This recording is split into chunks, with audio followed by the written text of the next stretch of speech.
કેન્દ્ર સરકારના બજેટ 2024-25ની સકારાત્મક માહિતી માટે મહેસાણા જીઆઈડીસી હોલ ખાતે ભાજપ પ્રવક્તા ઋત્વિજ પટેલની ઉપસ્થિતિમાં પ્રબુદ્ધ નાગરિક સંવાદનું આયોજન કરાયું હતું, જેમાં માહિતી આપતા જણાવ્યું હતું કે કૃષિ ક્ષેત્રે ડિજિટલાઇઝેશન, પ્રાકૃતિક ખેતીને પ્રાધાન્ય આપવામાં આવ્યું છે। તેમણે ઉમેર્યું હતું કે સ્કિલ ડેવલપમેન્ટ અંતર્ગત 5 લાખ યુવાનોને તાલીમ અપાશે તો મુદ્રા લોનની મર્યાદા વધારીને ₹20 લાખ કરવામાં આવી છે।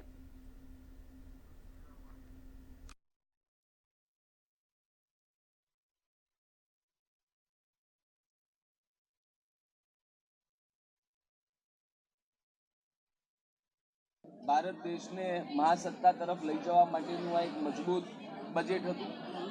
ગરીબો માટે, પીડિતો માટે, વંચિતો માટે, શોષિતો માટે, સમાજના તમામ વર્ગના લોકો માટે, મધ્યમ વર્ગના લોકો માટે, ઉદ્યોગપતિઓ માટે એવું સર્વસ્પર્શી અને સર્વસમાવેશક બજેટ એ રજૂ કરવામાં આવ્યું। બજેટ એ સર્વસ્પર્શી, સર્વસમાવેશક અને સમાજના તમામ વર્ગના લોકોના ઉત્થાન માટે ખૂબ ઉપયોગી નીવડશે।